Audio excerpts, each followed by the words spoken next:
नमोऽस्तु अनन्ताय सहस्रमूर्तये सहस्रपादाय सुरूरवाहवे सहस्रनाम्नाय पुरुषाय सत्सवे सहस्रकोटियुगधारणे नमः। कृष्णाय वासुदेवाय हरये परमात्मने प्रणतक्लेशनाशाय गोविन्दाय नमो नमः।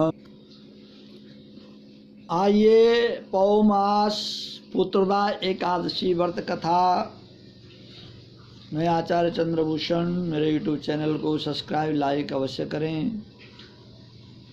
पुत्रदा एकादशी व्रत कथा पांडुनंदन ने विनय पूर्वक हाथ जोड़कर महाराज युधिष्ठिर ने हाथ जोड़ करके भगवान श्री कृष्ण जी से प्रश्न किया कि हे भगवान, आप कृपा करके पौष मास शुक्ल पक्ष की महापुण्य देने वाले एकादशी का व्रत के बारे में हमें बताइए और इसका विधान क्या है तथा उस दिन किस देवता की पूजा करनी चाहिए, उसका क्या फल होता है। श्री कृष्ण बोले, राजन, इस एकादशी का नाम पुत्रदा एकादशी है।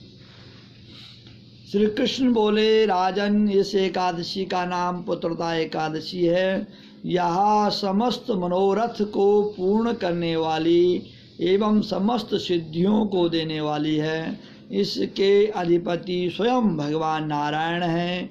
इस चराचर संसार में इसके समान फल देने वाला दूसरा कोई व्रत नहीं है। इस चराचर संसार में इसके समान फल देने वाला कोई व्रत नहीं है। इसके प्रसाद से मनुष्य पुत्रवान, विद्वान, कीर्तिवान, लक्ष्मीवान, यशस्वी होता है। अब मैं तुमसे उत्तम और पापों को हरने वाली कथा कहता हूँ, ध्यान पूर्वक सुनो। पूर्व काल में एक राजा अपनी स्त्री शैव्या सहित पुत्र न होने के कारण अत्यंत ही दुखी था। उसके पिता गर्म आंसुओं से सिंचित किंचित पिंडोदक का पान करते थे। वे सदैव इसी शोक से संतप्त रहा करते थे कि इसके आगे हमें कौन पिंडदान करेगा। इधर राजा को पुत्र इच्छा की तरफ से दिनों दिन निराशा ही निराशा दिख रही थी। उसका इस प्रकार का संताप एक प्रकार से कठिन ही था, क्योंकि बिना पुत्र के समुच्च ही मनुष्य का जन्म निरर्थक है। जिसके पुत्र नहीं, पुत्री नहीं, उसके कुछ भी नहीं है, क्योंकि बिना पुत्र पुत्री के देवता, पितृ, मनुष्य किसी का भी ऋण परिशोधन नहीं होता। अस्तु मनुष्य को पुत्र पुत्री की प्राप्ति करने की युक्तियों से सदैव ही लगा रहना चाहिए। संतान की प्राप्ति होनी चाहिए, चाहे पुत्र हो चाहे पुत्री हो, परंतु संतान अवश्य होनी चाहिए, क्योंकि संसार में यही भगवान गुणवान और कीर्तिवान हैं जिनके घर में पुत्र पुत्री की परिपूर्ण है। वे ही नरश्रेष्ठ आरोग्य, संपत्ति और कीर्ति के अधिकारी होते हैं। यह सिद्ध है कि पुत्र पौत्रादि पुण्यवान को ही प्राप्त होते हैं। संपत्ति, विद्या, लक्ष्मी, त्रैलोक्य की कुछ भी श्री उसे दुर्लभ नहीं रहती है। इस प्रकार दिन रात की चिंताओं से त्राण पान के लिए राजा ने यह निश्चय किया कि अब मेरा शरीर धारण किए रहना व्यर्थ है, मेरा जीवित रहना व्यर्थ है। इसी प्रकार इस शरीर को त्याग देना ही श्रेयस्कर है, परंतु आत्मघात करना महान पाप है। जो लोग अपने आत्मघात करते हैं, आत्महत्याएं करते हैं, कोई फांसी लगाता है, कोई विष खाता है, तो महापाप है। ऐसा नहीं करना चाहिए। कितना बड़ा भी प्रॉब्लम आ जाए, कितना बड़ा भी संकट आ जाए, तब भी शरीर का नाश नहीं करना चाहिए। इस प्रकार के विचारों में पढ़कर वह एक दिन राजा चुपचाप अकेले घोड़े पर सवार होकर के वन की ओर चला गया।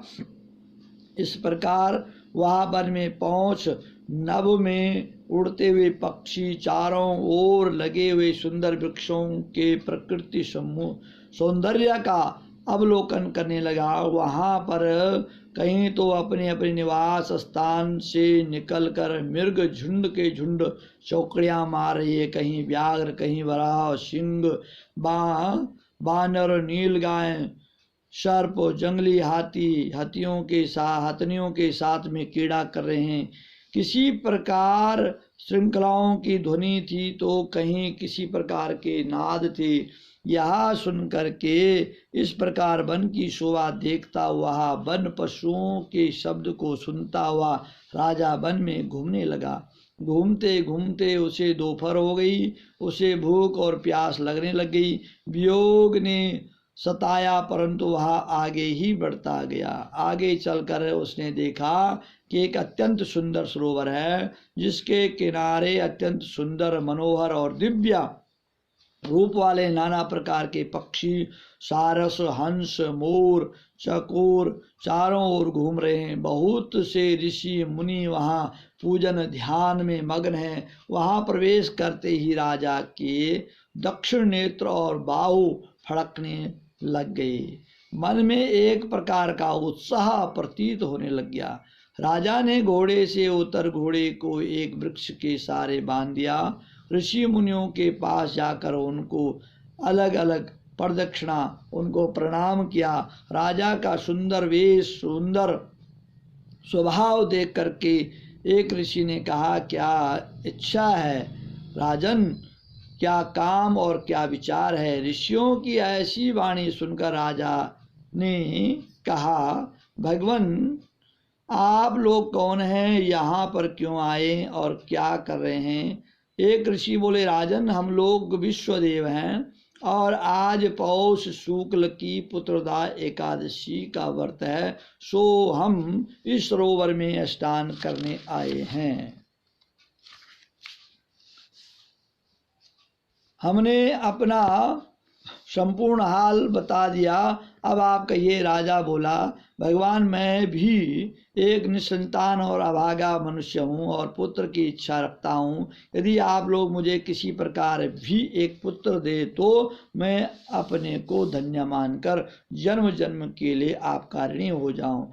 ऋषियों ने कहा, राजन आज पुत्रदा एकादशी है, इसका व्रत अत्यंत उत्तम और निसंदेह ही पुत्र देने वाला है। आप नियम पूर्वक एकादशी के व्रत को धारण कीजिए। निसंदेह ही एकादशी के पुण्य फल एवं हमारे वचनों के प्रभाव से तुम्हें पुत्र होगा। ऋषियों की ऐसी वाणी सुनकर राजा अत्यंत प्रसन्न हुआ और उनके बताए हुए तरीके के अनुसार एकादशी का व्रत किया, द्वादशी को पारायण किया, ऋषियों से विदा ली, अपने भवन में आए।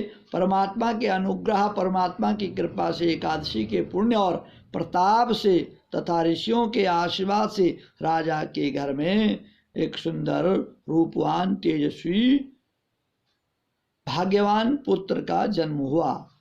राजपुत्र अत्यंत शीघ्रता पूर्वक बढ़ने लग गया। शीघ्र ही बड़े हो करके पितृ सेवा तथा अपनी प्रजा की सेवा करने लग गया। इतनी कथा कहकर भगवान श्री कृष्ण ने कहा, राजन इस एकादशी का व्रत जो लोग करते हैं उनको अवश्य ही पुत्र की प्राप्ति होती है और वे इस लोक में नाना प्रकार के सुखों का भोग कर अंत काल में परम पद को प्राप्त करते हैं। जो लोग इसकी एकादशी कथा कहते हैं, सुनते हैं, भक्तिपूर्वक सुनते हैं, उनको सहस्रों अश्वमेघ यज्ञ का फल प्राप्त होता है। एकादशी का व्रत अवश्य करना चाहिए, श्रद्धा से, भाव से, भक्ति से। बोले बाल मुकुंद भगवान की जय। श्री कृष्ण गोविंद हरे मुरारे, हे नाथ नारायण वासुदेव।